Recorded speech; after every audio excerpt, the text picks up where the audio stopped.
भक्ति की फूट श्रीमान अध्यक्ष साहब गौरव का स्वागत करना चाहती है। तो मैं आज श्रीमान महेंद्र जी गहलोत हमारे बीच पधार चुके हैं।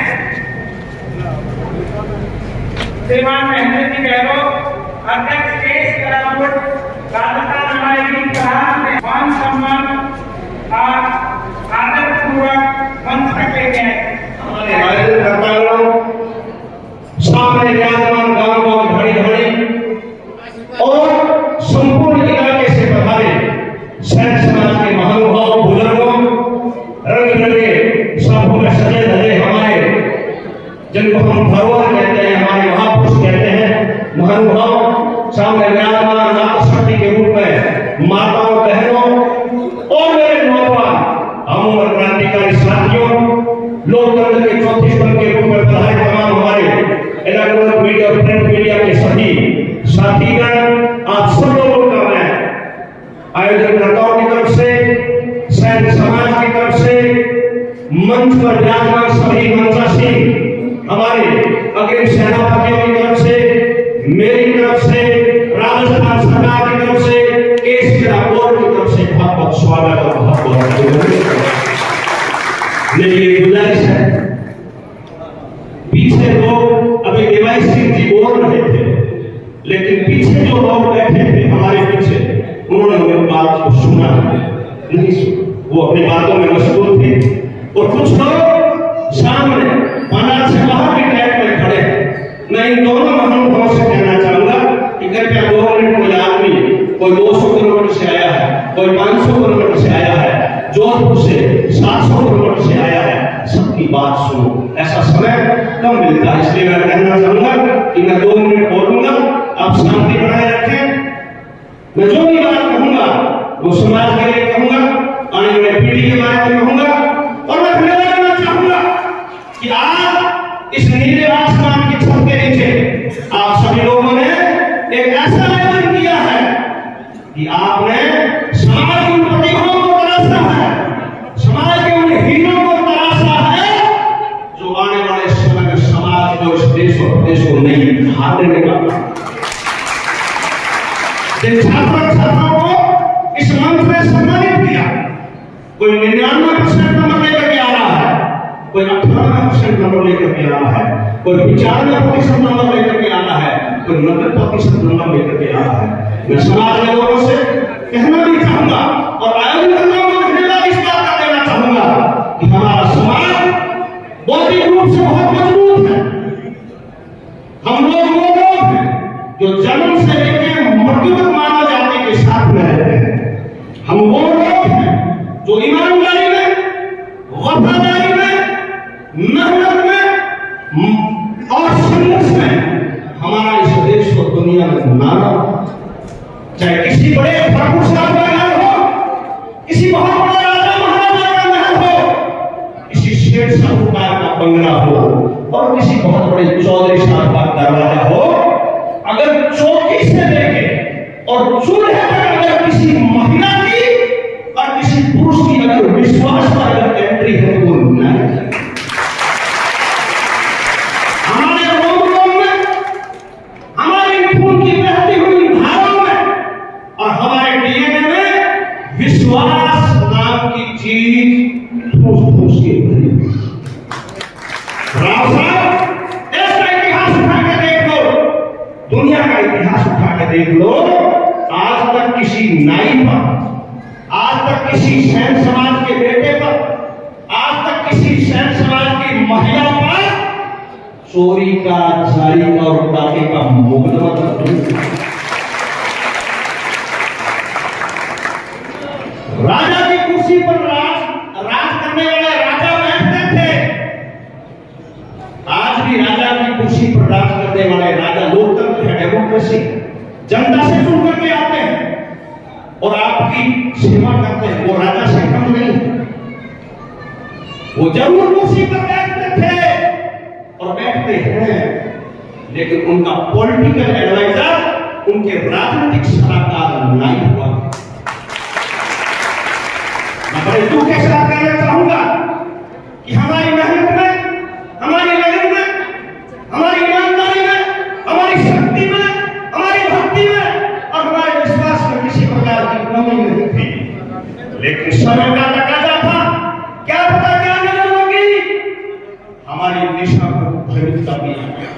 हम जहां थे हमें उस पायदान से उतार दिया गया, बहुत बड़ा षड्यंत्र किया गया और हमें ऐसा काम लगा दिया गया कि हम उस काम से बाहर निकल नहीं गए।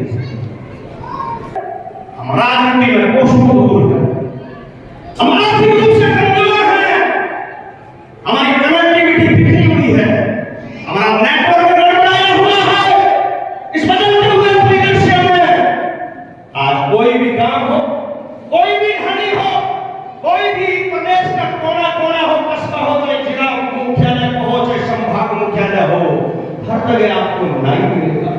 हर गांव में नाई मिलेगा, हर मोहल्ले में नाई मिलेगा, हर शहर में नाई मिलेगा। चलती हुई सड़क के किनारे हर बाजार में आपको नाई की दुकान मिलेगी। लेकिन देश की आजादी को 75 वर्ष हो गए। राजस्थान के अंदर 25-30 लाख की समाज की आबादी है।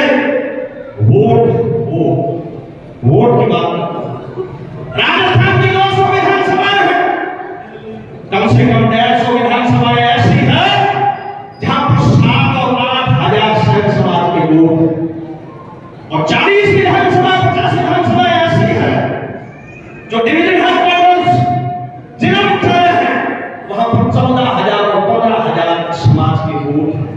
75 साल का सफर पता नहीं, लेकिन जहां पर हमें पहुंचना था वहां पे हम सिर्फ 4-5 लोग ही पहुंचे। ये समाज का कार्यक्रम है, ये प्रतिभाओं को सम्मान करने का कार्यक्रम है। इसलिए मैं समाज के बीच बात करके मैं राजनीति की बात नहीं करूंगा, मैं जागृति की बात करूंगा। मेरे इस कंधे पर समाज की और संगठन की जिम्मेवारी है, मेरे इस कंधे पर सरकार की जिम्मेवारी है। इसलिए मैं दोनों बात करूंगा। मेरा प्रश्न है इस समाज से, मेरा प्रश्न है इस नौजवानों से, मेरा प्रश्न है इन बुजुर्गों से, मेरा प्रश्न है इस महिला शक्ति से कि 75 साल के सफर में 25-30 लाख की राजस्थान में आबादी है, बाजार में बैठे 40 साल से बाजार में बैठे, नाई की दुकान खुले तो 40-50 साल हो गए, बाजार हुआ नहीं हुआ। लेकिन हमें जहां पर पहुंचना था, हमें शिक्षा में आगे बढ़ना था, हमें राजनीति में आगे बढ़ना था, हमें हमारा जो हुनर है, हम सुबह से लेकर शाम तक कुआं खोदते हैं और शाम को उस कुएं का पानी पीते हैं, हम मेहनत के श्रम हैं, हमारा हुनर उसको हमें आगे बढ़ाना था। आज दिल्ली से लोग आ रहे हैं, आज बम्बई से लोग आ रहे हैं, आज कलकत्ता से लोग आ रहे हैं, बड़ी-बड़ी सैलून खोली जा रही है, बड़ी-बड़ी पार्लर खोली जा रही है, बड़ी-बड़ी ब्यूटी पार्लर खोली जा रही है। और आज हमारा नाई का बेटा आज भी पीपल के नीचे बैठा है, नीम के नीचे बैठा है, जबकि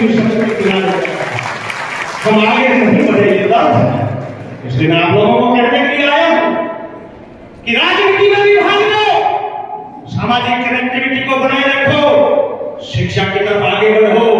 शिक्षा शेरनी का दूध है, जो जितना ज्यादा पिएगा उतना ज्यादा करेगा। शिक्षा के बिना मति नहीं, मति के बिना गति नहीं, गति के बिना अर्थ नहीं, और अर्थ के बिना मनुष्य पशु के समान। बाबा साहब भीमराव अम्बेडकर ने कहा था कि शिक्षा पुजारी की तरफ ले जाती है, जहां पर शिक्षा नहीं वहां पर अज्ञानता छाई रहती है, और अज्ञानता से भय पैदा होता है, और भय से अंधविश्वास पैदा होता है, और अंधविश्वास से मनुष्य का जो विवेक है वो शून्य हो जाता है, और जब विवेक शून्य हो जाता है तो मनुष्य मानसिक रूप से बुरा होता है। इसलिए आप लोगों को जगाने के लिए आए हैं, ये सारे मंच पर जो बैठे हैं, ये आप लोगों को नई धार और नई दिशा देने के लिए आए हैं। आप जागो, आप वर्तमान के साथ जुड़ो। अगर वर्तमान में नहीं रहोगे, अगर वर्तमान में नहीं जियोगे, बाजार से बाहर हो जाओगे। आज राजस्थान में राज आपका है, केस कला बोर्ड आपका है, केस कला का बोर्ड अध्यक्ष महेंद्र गहलोत आपका है। मैं आपको भरोसा दिलाने के लिए आया हूं, आपका कोई भी काम हो आप हमें टेलीफोन कीजिए, हम आपका काम टेलीफोन से करने वाला होगा, वो काम टेलीफोन से करेंगे। अगर आपका काम हमारे लिख के देने से होगा, हम आपको लेटर पेड पे लिख के देंगे, आपका काम चलेगा। और अगर आपका काम महेंद्र गहलोत के साथ चलने से होगा तो राजस्थान सरकार ने कोई गाड़ी मेरे दरवाजे बड़ी राग की पिचकारी में आपके साथ चलूंगा, आपका कारण होगा। मैं चाहता हूं मेरा समाज आगे बढ़े, मेरा समाज वर्तमान में जुड़े, मेरा समाज वर्तमान से जुड़े। मैं आपको उदाहरण देना चाहूंगा। एम्बेसडर कार हुआ करती थी, उस कार वाले को कहा गला फाड़ फाड़ करके कि तुम वर्तमान में जियो, समय बदल चुका है, 21वीं सदी आ गई है, देश आगे बढ़ रहा है, तुम तुम्हारा जो कार का जो मॉडल है उसको चेंज करो। एम्बेसडर का मुंह भी एक जैसा और पीठ भी एक जैसी, और उसका जो स्टीयरिंग है, उसका जो हैंडल है, उसके अंदर गियर डाल रखा है। लोगों ने कहा कि कंपनी बहुत बड़ी मल्टीनेशनल है, देश और दुनिया में आपकी कार का नाम है, लेकिन देश बदल रहा है, दुनिया बदल रही है, और बदलते हुए इस परिदृश्य में, बदलते हुए इस सिस्टम में आप अपने आप को चेंज करो। इस कार का पता ही नहीं रहता ये आगे से मुंह इसका आगे के दिख रहा है, पीछे का दिख रहा है। अगर कार सामने खड़ी रह जाए तो कोई आदमी कह नहीं सकता इसका मुंह इधर है, इसका पीठ इधर, बताओ कोई कह देता है। उसको कहा कि तुम अपने आप को बदलो, जैसे हम आपको कहने के लिए आए हैं कि आप अपने आप को बदलो, वर्तमान में आओ, वर्तमान में जुड़ो और वर्तमान के साथ चलो। उसने कहा मेरी तो ऐसे ही चलेगी, वो बाजार से बाहर। बताओ किसके पास एम्बेसडर कार है, बताओ। लोगों ने कहा बड़ी बड़ी हुंडई, मारुति, टोयोटा जैसी कारें आ गई, इंटीरियर उनका बदला हुआ है, बाहर का मॉडल बदला हुआ है, तुम भी बदलो, वो नहीं बदला और एम्बेसडर कार बाजार से बाहर हो। एचएमटी घड़ी वाले को कहा इस वजन को कम करो। एचएमटी की घड़ी भी बड़ी हुआ करती थी, बहुत बड़ी, 400 ग्राम का वजन था। एचएमटी घड़ी वाले को कहा कि वजन को कम करो, टायर को छोटा करो, सुई को पतली करो और इस मोटाई को कम करो। ऐसी ऐसी बाजार में स्लिम स्लिम छोटी छोटी घड़ियां बनने लग गई है, माताओं के हाथ में, बहनों के हाथ में, नौजवानों के हाथ में, बुजुर्गों के हाथ में ऐसी घड़ी है, ऐसी घड़ी बनाओ। उसने कहा मेरी तो ऐसी ही चलेगी, वो भी बाजार से बाहर होगी। बताओ एक भी आदमी के हाथ में एचएमटी की घड़ी है तो बताओ। राजदूत मोटरसाइकिल वाले को कहा कि हीरो होंडा आ गया, बाजार में नया स्प्लेंडर आ गया, यामाहा की नए मॉडल आ गए, नई नई चीजें आ गई, नई नई टेक्निक आ गई।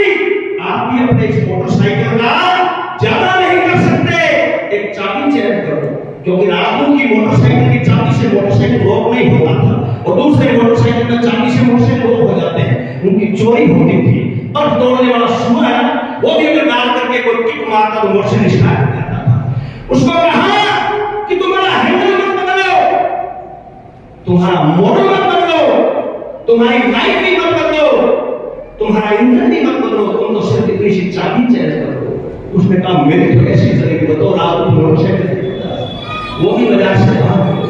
ऐसे काफी उदाहरण हैं। इसलिए आप लोगों को कहने के लिए आए हैं कि आप शिक्षा की तरफ आगे बढ़ो, आप राजनीति में ढूंढा रखो। मैंने जिस गांव में जन्म लिया वो बीकानेर जिले में गांव है, बीकानेर जिले, और समाज का हमारे कोई समाज से राजनीति नहीं होती। राजनीति छत्तीसगढ़ के लोगों को जो साथ लेके चलता है उससे राजनीति होती है। और आपको तो प्रमाण पत्र मिला हुआ है, आपको तो सर्टिफिकेट ऊपर वाले ने दे रखा है, आपको सर्टिफिकेट यहाँ के हिंदुस्तान की जनता ने दे रखा है। हिंदुस्तान के अनेक समाजों के लोगों ने यहाँ पर दे रखा है, इतिहास में दे रखा है, वेद पुराण में दे रखा है कि नाई जाति 36 कोण के साथ लड़ने वाली जाति। इसलिए आप अपने, अगर आप राजनीति में भी आगे बढ़ोगे तो मैं आपको भरोसा दिलाना चाहूंगा कि आप 36 कोण के बीच में राजनीति कर सकते हो। ये गांधी मैं एमएलए नहीं बना, मैं कोई एमपी नहीं बना, मेरे पास तो बहुत बड़ी जाति का पत्ता नहीं था, मैं किसी एमएलए और एमपी की वारिस भी नहीं हूं, लेकिन मैं राजनीति के डाल के नीचे बैठ करके, जैसा साहब जी महाराज ने कहा कि सेवा करो, सेवा के भी अलग अलग तरीके हैं। सभी सेक्टर में सेवा की जाती है, समाज के झंडे के नीचे भी सेवा की जाती है, राजनीति के झंडा के नीचे बैठ करके भी सेवा की जाती है, नौकरी में भी सेवा की जाती है, शिक्षा के क्षेत्र में भी सेवा की जा सकती है।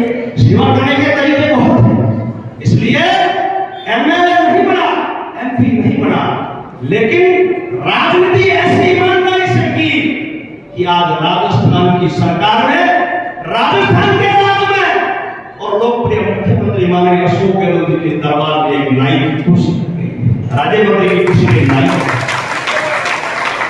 मैं 3 बार उस गांव का सरपंच रहा हूं जिस गांव में मैंने जन्म लिया, 3 बार 7 साल तक मेरी पार्टी का ओबीसी का जिलाध्यक्ष था और अभी पिछले 6 साल से मैं कांग्रेस का बीकानेर से जिलाध्यक्ष हूं। और अब 9 फरवरी को माननीय लोकप्रिय मुख्यमंत्री माननीय अशोक गहलोत साहब और हमारे आला कमान, हमारे शीर्ष नेतृत्व, हमारे प्रदेश नेतृत्व ने मुझे स्टेट मिनिस्टर का पोर्टफोलियो लेकर के और केस ग्राम बोर्ड का चेयरमैन बना करके आप लोगों को इसलिए आपको किसी प्रकार की चिंता करने की जरूरत नहीं है। मेरे लायक कोई भी काम हो आप मुझे कहना, मेरे से मिलते रहना। और मैं एक और बात कह देता कि आने वाली 17 तारीख है, परसों है ना 17 तारीख, आज कितनी होगी तारीख? आज में पहली बार केस बोर्ड का गठन हुआ है और आपके भाई को, आपके बेटे को, आपके साथी को, आपके नौजवान को केस बोर्ड के अध्यक्ष की कुर्सी पर बैठाने का काम किया। इस बात का आपको हम सब लोग धन्यवाद देंगे। ये जो कार्यक्रम है ये संत समाज के नेतृत्व में हो रहा है, आप लोगों के नेतृत्व आपको धन्यवाद दें। मैं पिछले 6 महीने से 13 जिलों में घूमा हूँ, 62 विधानसभा में गया हूँ और 7 संभाग मुख्यालय में गया हूँ और संभाग के नौजवानों के बीच में जाकर के और उन लोगों से सुझाव लिए हैं मैंने। मैं अंतिम छोर पर खड़ा, हमारा जो माई का बेटा है, हमारा बुजुर्ग है, हमारी महिला उन तक मैं पहुंचा। मैंने 6 महीने तक माई की, मैं घर में बैठा हूँ, मैंने नींद नहीं ली है, मैंने रात नहीं भोगा है, मेरे दिल में गुजरा है कि मैं सरकार की योजनाओं को, राजस्थान सरकार की जन कल्याणकारी योजनाओं को, इंफ्रास्ट्रक्चर योजनाओं को समाज के अंतिम छोर तक वहां तक पहुंचाऊंगा। और जो अंतिम छोर पे जो खड़ा हमारा नौजवान है, उसकी भावना को, उसके सुझावों को रिटर्न में लेकर के और उसको सरकारी दस्तावेज बना करके सबके ऊपर रख के राजस्थान की सरकार तक पहुंचाइए। आप लोगों ने जो भी सुझाव है उसकी मैंने एक योजना तैयार की है, वो आप सब लोगों की मौजूदगी में हम 17 तारीख को 2 बजे मुख्यमंत्री जी के घर पे जाकर के मुख्यमंत्री को सौंपेंगे। उन कार्य योजनाओं में सब आपके भले के लिए, आपके विकास के लिए, आपको आगे बढ़ने के लिए जितना मेरे दिमाग में था, मेरे दिल में था, मेरे हृदय में था, वो मैंने उसके अंदर लिखा है। और मेरे जितने भी जो प्राइवेट सेक्रेटरी और जो भी IAS ऑफिसर जो मेरे बोर्ड के अधीन है, इसके बोर्ड कोई छोटा बोर्ड नहीं, ये भी कहने के लिए आया हूं। ये बोर्ड, इसके अंदर 9 विभाग जुड़े हुए हैं, बहुत बड़ा बोर्ड है, समाज को आगे बढ़ाने का बोर्ड है, समाज में उत्थान करने का बोर्ड है, समाज को सरकार की योजनाओं से जोड़ने का बोर्ड है और समाज को नई दिशा देने का बोर्ड है। इस बोर्ड के गवर्नमेंट मेंबर है, 9 बोर्ड मेंबर है, एजुकेशन सेकेंडरी, एजुकेशन एलिमेंट्री, कला एवं संस्कृति, उद्योग विभाग, ओबीसी वित्त विकास विभाग, श्रम विभाग, इस प्रकार के 9 विभाग इस बोर्ड के गवर्नमेंट मेंबर हैं। जब मैं आगे दोबारा आऊंगा तो मैं जन सुनवाई करूंगा। उन 9 विभागों के समाज कल्याण विभाग भी है, सोशल जस्टिस डिपार्टमेंट, 9 विभाग है, उन विभाग के अधिकारियों को साथ में रखूंगा। आपकी जो भी समस्या है, आपकी जो भी पीड़ा संबंधित विभाग के अधिकारियों के सामने रखूंगा और आप लोगों की सेवा करने का मैं काम करूंगा। और आपके भी जो सुझाव है वो आप हमें दें। मैंने आपको पहले भी कहा, अभी कह रहा हूं कि इस कंधे पर मेरे समाज की जिम्मेवारी है और इस कंधे पर मेरे संगठन की और मेरी सरकार की जिम्मेवारी है। उन दोनों जिम्मेवारी को बड़ी ईमानदारी से, बड़ी मेहनत से और बड़ी लगन के साथ मैं निभाऊंगा। मैं सोऊंगा, समय कम मिला है, आचार संहिता लगती है, चुनाव आते हैं, चुनाव से पहले आचार संहिता लगती है। आचार संहिता लगने से पहले मैं चाहता हूं कोई ऐसा नया संस्था ढालने का काम करें आप और हम सब मिलकर के, जिससे समाज को नई दिशा मिले। मैं पसंद करता हूं, कहीं भी जाता हूं कि ताजमहल सबसे पहले कहां बना, तो लोगों का ये उत्तर आता है कि ताजमहल सबसे पहले कहां बना, आगरा में। ये लिखा हुआ है, ये पढ़ते हैं आगरा। लेकिन मैं लोगों को कहना चाहूंगा कि ताजमहल आगरा से पहले शाहजहां के दिल और दिमाग। ये कैश का वोट क्या है और इस कैश का वोट के अंदर हम कैसे रंग भरे, ये राजस्थान के लोकप्रिय मुख्यमंत्री अशोक गहलोत जी के और महेंद्र गहलोत के दिल और दिमाग में नक्शा बैठा हुआ। आपका आशीर्वाद चाहिए, आपका सहयोग। कुछ लोग आपको भ्रमित करने के लिए भी आएंगे, कुछ लोग आपको दिशाविहीन करने के लिए भी आएंगे, लेकिन मैं आपको ईमानदारी के साथ कहना चाहूंगा, भगवान शैन जी महाराज और मां नारायणी की कसम खा करके कहता हूं कि मैं ना तो कोई गलत काम करूंगा, ना मैं इन जो मेरे को पोर्टफोलियो मिला है, जो मेरे को राज्य मंत्री का दर्जा मिला है, जो मेरे को सुख सुविधाएं मिली है और जो मुझे ये पद ग्रहण करने का मौका मिला है, ये तेरा तुझको अर्पण किया जाएगा। समाज के लिए काम, मेरे परिवार के लिए, मेरे घर के लिए काम नहीं करूंगा। मेरा यही परिवार है, यही मेरा समाज है, यही मेरे भाई है, यही मेरे बंधु। तुम ही हो माता पिता, तुम ही हो सखा प्रभु, तुम ही वो कविता सुनी होगी आपको प्राप्त। इसलिए तुम ही हो माता पिता, तुम ही हो प्रभु सखा, तुम ही हो। इसलिए आप सब लोग यहाँ से संकल्प लेकर जाओ कि जो इन प्रतिभाओं को तराशा गया है, जिन प्रतिभाओं को तराशा गया, जिन प्रतिभाओं को मान और सम्मान किया गया है, ये साफे का हक मेरा और देवाई सिंह जी का नहीं था, ये साफे का हक और प्रतिभाओं का था। लेकिन हमने आपकी बात रखी और हम आपको भरोसा नहीं दिलाना चाहते हैं कि साफे को हम कभी झुकने नहीं देंगे, इस साफे को सदा ऊंचा रखेंगे। लेकिन जिन प्रतिभाओं का यहाँ पर सम्मान हुआ, जो प्रतिभाएं अपनी मेहनत के बलबूते पर, जो अपने पसीना बहा करके रातों की नींद उड़ा करके और जो सम्मान प्राप्त करने के मंच पर आई है, उनका आप ध्यान रखना, उनको भूलना, उनकी मदद करना, वो आगे कैसे बढ़ाएंगे। मैं इन नेताओं से कहना चाहूंगा, हम लोग सब माला पहन के चले जाएंगे, भाषण देके चला जाएंगे, इससे आगे नहीं बढ़ेगी वो प्रतिभाएं। आपको यहाँ से बहुत बड़ी जिम्मेवारी लेके जा रहा हूँ, उन प्रतिभाओं की एक सूची बनाओ और उनकी अलग-अलग इंटरव्यू लो उनके माता पिता के सामने। ये हमें जो आप ट्रॉफी शासन करो, ये खर्चा एक्स्ट्रा खर्चा है। दोबारा कोई कार्यक्रम करो, सिर्फ 5 रुपए की माला बना दिया तो बाकी ये मेमोरेंडम खर्चा मत करो। उन प्रतिभाओं में कोई ऐसी प्रतिभाएं हैं जिनके पास फीस भरने के लिए पैसा नहीं, जिनको जयपुर और दिल्ली रहने के लिए पैसा नहीं, जिनको ड्रेस के पैसे नहीं, कोचिंग के पैसे नहीं। मैं समाज के महानुभावों से कहना चाहूंगा कि उन प्रतिभाओं का सहयोग करोगे। इस शाहपुरा से तो मैंने सुना है कि जिस माँ ने जन्म दिया, एक माँ ऐसी भी है यहाँ पे, मैंने सुना है, मेरा नहीं, मैं चाहूंगा उस माँ से, उस पिताजी से भी मिलूं जिसने 3 बच्चों को जन्म दिया, तीनों भारतीय प्रशासनिक सेवा में अधिकारी है। मैं नमन करता हूँ धरती को, मैं प्रणाम करता हूँ शाहपुरा की धरती को। भाई संजय सेन, भाई पवन सेन और IAS मैडम जिन्होंने 1111 रुपए, क्या नाम है मैडम का? रितु सेन।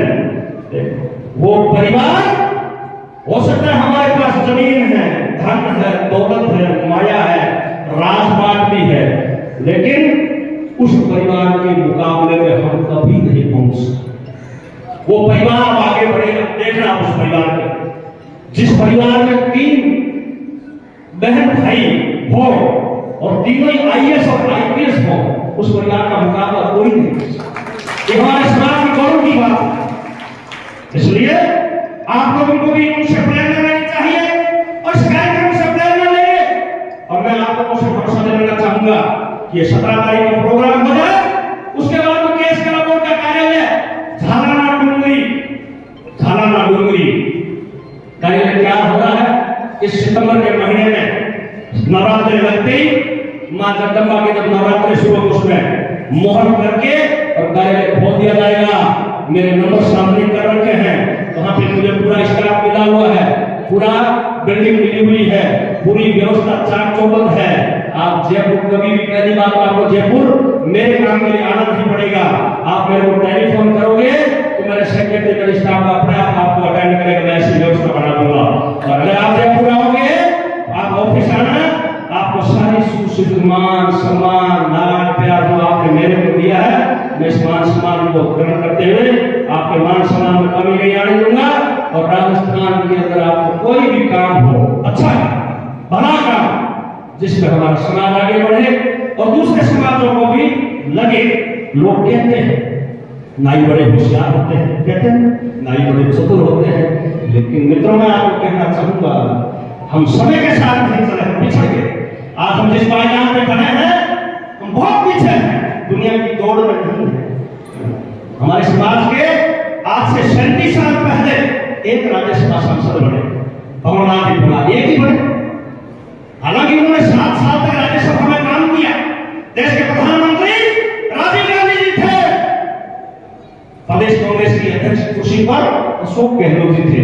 अशोक गहलोत जी को राजीव गांधी जी ने कहा कि राज्यसभा की सीट खाली हो गई, मिली हुई है, लेकिन हम जागे, हम कुंभकर्ण की नींद में सोए रहे। राजीव गांधी जी ने अशोक गहलोत जी को कहा कि ऐसा मिलाए जो राज्यसभा में बिठाओ, लोकसभा से भी ऊपर होती है राज्यसभा, अपर हाउस जिसको बोला जाता है। उन्होंने कमलनाथ जी कुमार को ले जाके और हाथ पकड़ करके और राजीव गांधी के बराबर खड़ा किया कि ये नाई का बेटा है, इसको राज्यसभा का सांसद होगा। अशोक गहलोत जी ने जमानत भरने का काम किया नाई जाति का, कि संख्या में कम है, अनुपात में कम है, क्वांटिटी में कम है, लेकिन क्वालिटी में कमी नहीं है। ये जमानत भरने का काम किया। तकदीर की छोटी है, हमारे डंडे में हो सकते हैं, हमारे डंडे में हो सकते हैं, हमारी विचारधारा में हो सकती है, हमारा मत अलग हो सकता है, लेकिन जब शहर समाज का नाम आएगा वहां पर हम सब एक मां के बेटे बेटी के रूप में जीवन। उसके बाद में कौन बने? मोहन मोहम्मद जी, लेकिन वही ढाके की बात है, मामला जहां था वही रहा नहीं रहा। अब ये चौथा पांचवा आदमी नरेंद्र के। मेरा प्रश्न है कि 75 साल के सफर में 25 लाख की आबादी में हम 5 लोग ही वहां पर क्यों पहुंचे? 50 क्यों नहीं पहुंचे? 500 क्यों नहीं पहुंचे? ये मेरा प्रश्न है। श्याम घर जाके छाती पर हाथ धर के इस बात का मंथन करना, सोच। इसलिए जाओ, इस कुंभकर्ण की नींद से उठो और वक्त के साथ चलो। और पुनः मैं कहना चाहूंगा, प्रतिभाओं का ध्यान रखना, इनका ध्यान रखना, और आने वाले समय में यही जैसे IAS बने, IPS बने, RPS बने, कलेक्टर बने, थानेदार बने और तहसीलदार बने, फिर हम इनको यहाँ पे इसी मंच पे सम्मानित करें। ये मैं सैन जी महाराज से, मां नारायणी से प्रार्थना करता हूँ, मेरी वाणी को विराम दूंगा। और अंतिम बात ये भी कहूंगा कि जमीन पे ठहराव सीख दिया है, समाज ने अगर अंग्रेजी ले ली और समाज ने अगर रास्ता पकड़ लिया तो सैन समाज ऐसा समाज है सबसे आगे बढ़ सकता है, ये मुझे भरोसा है। जमीन पर ठहराव सीख लिया है, आसमान की उड़ान बाकी है, अभी तो नापी है जमीन, आसमान बाकी है। बहुत बहुत धन्यवाद। जय हिंद, जय भारत, जय सैन जी महाराज। जैसा कि दोस्तों आपने अभी देखा, हमारे आदरणीय केस कला बोर्ड के चेयरमैन महेंद्र जी गहलोत जो मुख्य अतिथि थे सापरा प्रोग्राम में, और एक बहुत ही सुव्यवस्थित जो हमारा सुंदर प्रोग्राम था। ये जो देख रहे हैं, जो ये दृश्य आप, ये हमारी सैन धर्मशाला है वहाँ पर सापरा में, त्रिवेणी धाम में। और एक त्रिवेणी धाम बहुत ही बड़ी संस्थान है वहाँ पर, और वहाँ पर सौभाग्य मिला। आपने ये जो ज़ोरदार भाषण जो काफ़ी शिक्षा के ऊपर दिया गया है और जो समाज को संबोधित करते हुए, तो ज़रूर कभी भी आप जाएं तो वहाँ ज़रूर देखें और इसके बारे में थोड़ी बहुत अपनी राय ऐड कमेंट में ज़रूर लिखना सीखिए। क्योंकि हमारे लोग जो सोशल मीडिया पर बहुत एक्टिव हैं, जैसे अभी देख रहे हैं स्टेज का संचालन कितना तरीके से, इस प्रोग्राम को मेंटेन करने के लिए कितना समय लगा होगा, कितने लोगों ने भरपूर अपने कामकाज को छोड़ के हमारे समाज की शिक्षा स्तर को बढ़ाने के लिए इतना सुव्यवस्थित जो प्रोग्राम किया है। देख रहे हो कि कितनी भारी भरकम भीड़ है, हमारे समाज के लोगों ने कितना वहाँ पर अपने समय को निकाल के इस प्रोग्राम को सुव्यवस्थित बनाने की कोशिश की होगी। और उन सभी भाइयों का हम तहे दिल से धन्यवाद करते हैं जो अपने कामकाज को छोड़ के जो इस प्रोग्राम में शामिल हुए और जिन्होंने इस प्रोग्राम की शोभा को बढ़ाया। तो ऐसे प्रोग्राम हमें शिक्षा सत्र को बढ़ावा देने के लिए करते रहना चाहिए। देख रहे होंगे कितनी जो भव्य प्रोग्राम की मात्र शक्ति भी यहाँ आई हुई है। छोटे बच्चे जिन्होंने भरपूर इस प्रोग्राम को सफल बनाने की कोशिश की है और काफ़ी लोग संख्या में आए थे, तो हमें इस प्रकार की संस्था के ऊपर बहुत काफ़ी जोर देना चाहिए। जैसे आगे बढ़ते हुए हम देख रहे हैं, देखिए कितनी सुंदर तरीके से अनुशासित जो प्रोग्राम है, इसको महज सफल बनाने में काफ़ी योगदान है। तो आप अपनी राय ज़रूर दें। आपका बहुत बहुत धन्यवाद।